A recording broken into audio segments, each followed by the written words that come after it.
Hey learner, this is Nileshhanumantborate.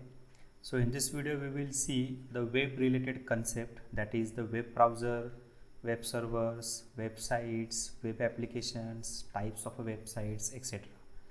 So first we will see that the web browser. So web browser is a client, program, software or tool through which we set the HTTP request to web server.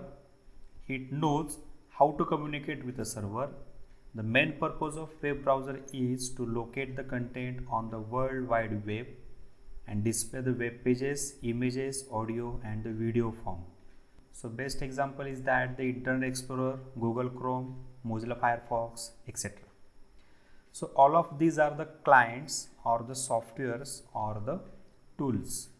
So by using this browser, we can make a request to the server by using the internet and the protocol like the HTTP.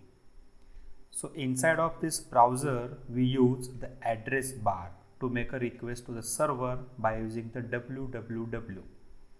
So this request is traversed to the server by using the HTTP protocol. So this protocol knows how to communicate client to server.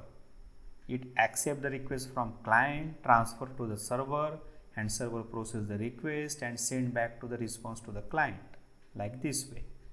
So next one is that the web server. A web server can be either a software unit or the hardware unit, which provide the web pages via the HTTP. Web server get the request and find the resources, then response to client. Web server provide the services only for the web applications. All the communication between the client and the server take place via HTTP. So for example, Apache server, IIE means that the Internet Information Services server, then the SMTP server, FTP server, etc. So in simple word, we say that web server accept the request from client, they process the request and transfer this response back to the client. HTTP protocol is used to the traversing, the just communication medium in between the client and the server. So next one is that the web server architecture. So see, this is a diagram.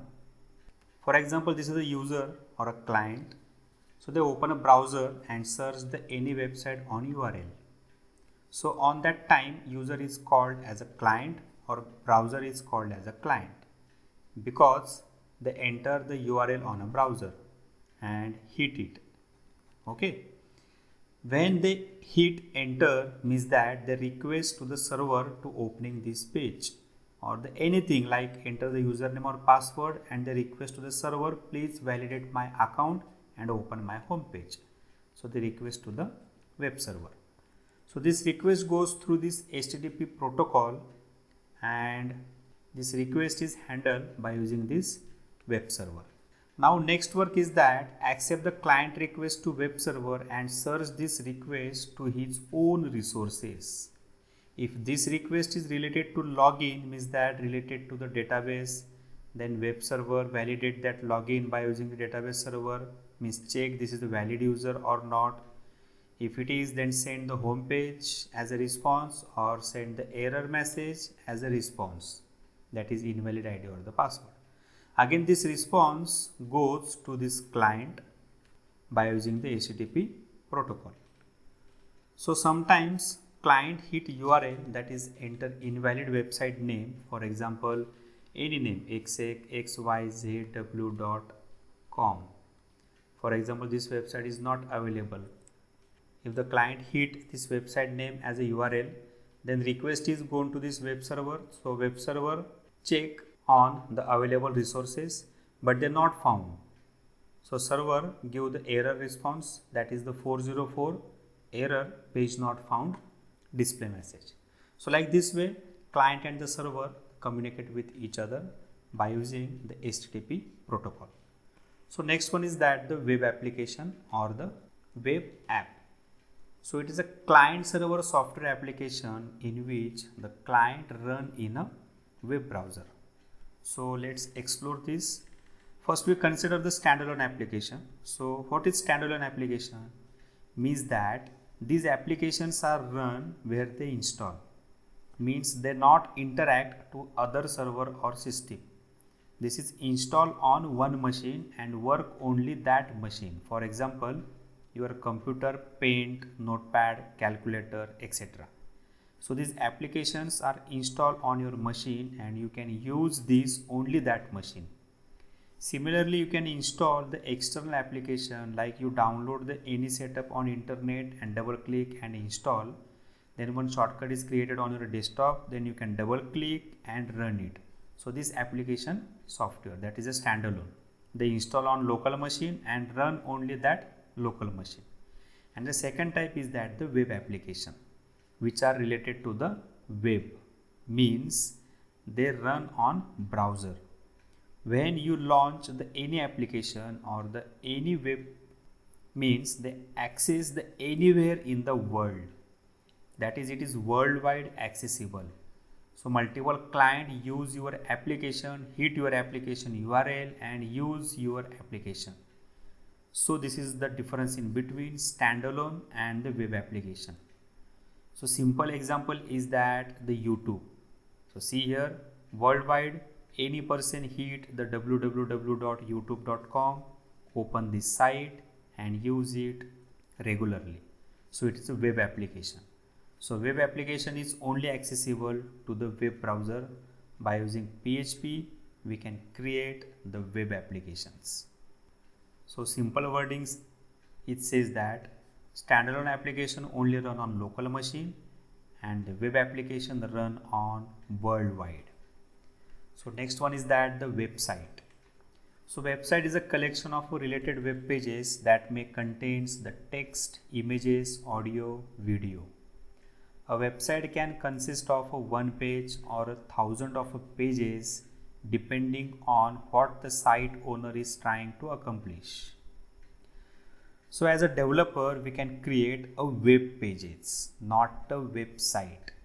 When all these web pages are combined, then it generates a website. So website is a collection of web pages that include the text, images, animation, audio, video, etc. So there are the two types of websites. First one is that the static. So static website contains the web pages with the fixed content. It is delivered to the user exactly as stored. Static web pages display the same information for all the users. Means that whatever pages are stored on server, user sees only those data or the information. So this data is fixed for the every user.